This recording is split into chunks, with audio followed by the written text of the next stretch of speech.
Hi, welcome to my channel. I'm Rose from Treasures by Rose, and we have a nice little crochet and chat planned. So today's topic is my hand paint journey and still crocheting. So just to let everybody know, I'm not a doc or anything. This is just my experience and things I did to help me out. So yeah, let's go on this journey. For the crocheting part of the crochet and chat, I am working on the sleeve of a gray, as I call it, stormy sweater that I am doing. I was given two of these giant balls of yarn like forever ago. It's like a mohair thing. It had no label, so I don't know exactly what it was. But I asked my hubby one day what kind of chunky sweater I should make, and he said cloud gray. And light bulb, I already had a cloud gray. So I made this, and it is mostly done. It's actually ribbed in a darker gray to kind of give it a little bit more something something, but the stitching just looks cute to me. And I got one sleeve done, and I was going to attach it once I get the other sleeve done. So that is what I'm working on now. And I got my little hook. This furls hook is actually going to play into the topic of today's discussion as well. Let's get started. And of course, tell me what you're working on during our little crochet and chat too. So let's begin with how wild I was in the beginning. We're going back to like 2023, which isn't that long ago when I first started to crochet in the first place. I loved it. I had nothing really going on besides constantly nursing my twins. So I took to crochet as something I could do with my hands while I'm sitting around all day, which was perfect for me. And I was doing it nonstop and once landed with tendinitis. That was fun.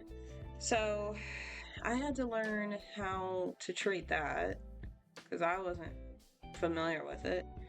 And I would use ice packs and compression gloves.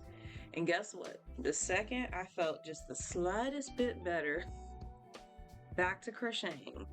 Barely even stopped when I had tendinitis. I would actually just basically wear gloves and keep going. Even just like laying down and crocheting, which can work, but don't recommend. My ball went flying. Ugh. Nothing happened. Anyways.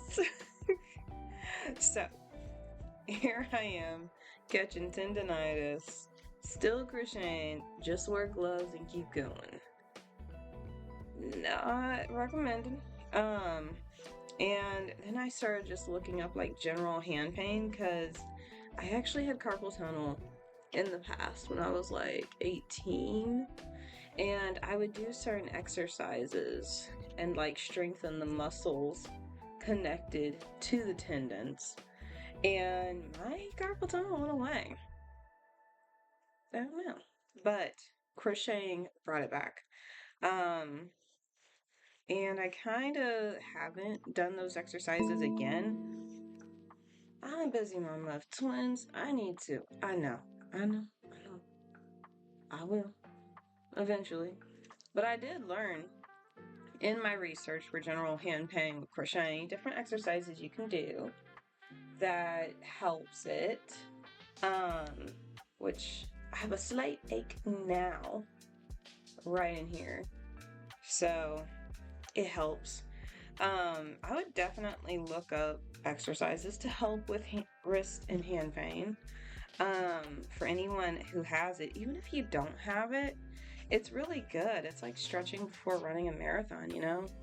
it's a good idea to go ahead and do those exercises just to keep everything fluid, you know, no future strains, hopefully avoid stuff when we get older, but anyways, to continue, eventually after watching several videos on exercises, and they did help, um, a big thing that quite a few YouTube creators that I watched at the time, they kept saying take breaks.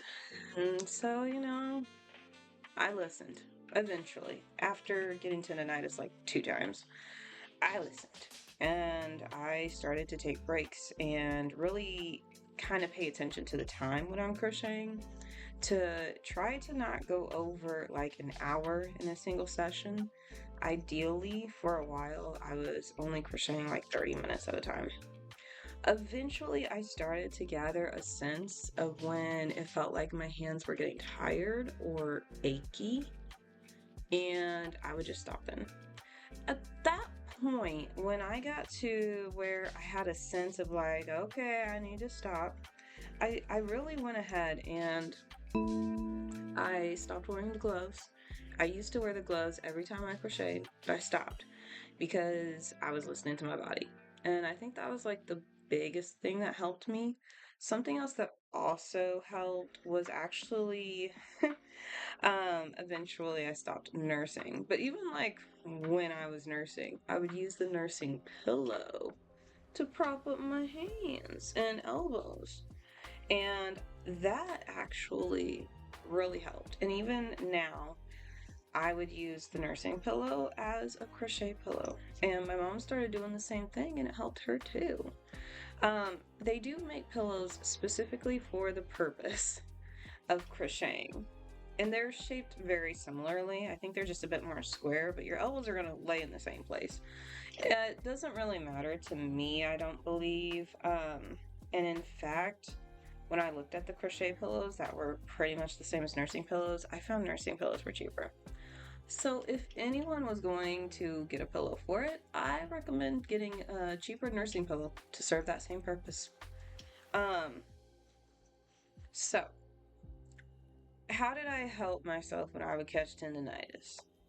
Ice packs, 20 on, 20 off, every so often, and gloves. How do I deal with the hand pain or wrist pain now? Still usually never wear gloves. And I did manage to catch tendonitis once while working on a Etsy order not too long ago. And I just didn't crochet, and I actually tried to minimize work I did with my hands in general for a few days. I did do ice. I didn't really do the gloves. I felt like the compression gloves it didn't really help me as much as I would have liked it to. I think it helped more in the beginning while I was crocheting to prevent me from having issues, but I just stayed away from crochet for a few days when I got that issue. I now am at a place to where I might be considered a selfish crocheter, where I stopped doing the Etsy orders as much as I liked it. I have accepted the fact that I myself, and I know this does not apply to everybody. Not everybody is like me. I know. I'm a unique case. Not that unique, probably, actually. But I'm just a case where I get carpal tunnel, so I'm limited. And because I am limited on how much I can crochet in a day or even the span of every few days, because if I get in the groove and I go a little too long, I'll end up catching some achiness. That limits me, and so I don't do the Etsy orders anymore. Sad face, sad face. Yes, I don't do the Etsy orders anymore because if I am so limited, I can't keep up with a bunch of orders. There was a point where I was getting quite a few orders and I was doing my best to keep up with them. But I accepted the fact that I can't do too much at once and I shut it down. I fulfilled the rest of my orders and I shut down the store. I now don't crochet big projects for just anybody. I'll do, like, some nice stuff for some people here and there. But if I'm limited on time, I feel like it should be applied to things that I enjoy. And a big part of my enjoyment in crochet in general might be different than some others. For me, it's a big part of creating something functional and exciting that I or someone I care about can use. And so I only really make stuff for people I care about, like mommy, husband, babies, and myself. By the way, no, I didn't make this. I got this years ago at Ross, I think. But it's cute. I love it. Anyways, back to what I was saying. I also have come to learn what yarns are easier for me to crochet with than others. And a big thing is actually using too big of a hook with a smaller piece. So like this mohair actually gives me some achiness, so it's taken me a while to finish the piece because I can only do so much of it at once. It's very holy, actually, and that's because I'm using a bigger hook, but the holes can be bigger and it still covers the surface. But the bigger hook with the thinner yarn means a little bit more in that curve, when you're going in to grab and pull. It's just a little bit more work, but that makes a difference in the long run when I just have limited, whatever you call it, in my wrist. I still do it. And I just listen to my body. I think the biggest thing is listening to the body. But when it comes to a hobby like this, I feel like it's easy to just keep going and stretching along, and just enjoying yourself, especially for what crochet means to you as an individual. Really determines listening to your body when you should take breaks. So, moral of the story is there isn't really one. It is just my story. But this is just where I've come to be, and I am content with it because I still make cool things. Yes, they take me longer. So when I do finish and I have a cool piece at the end, I cherish it even more. And it's still something I made with my own hands, and it was hard work getting there. I am just happy to be able to do something like crochet. I did also find that it can be helpful when I need to take a break every so often with crochet to knit. I took up knitting. Yes, that's something I started. I started knitting. But yeah, it's different muscles being used in the hands, and I actually am a little bit limited. I have a battery with knitting too. But going between crochet and knitting, I can continue to generally craft with my hands longer overall. And maybe in the next crochet and chat video, it'll be a knit and chat. And you can see what I'm currently knitting. Yeah, that'll be fun. Well, I think that covers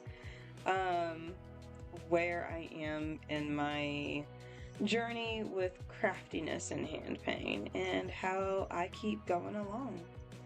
I am so happy that you joined me for this little chat sesh, and please do, as always, love if you loved, subscribe if you loved, and I will catch you in the next one, my loves.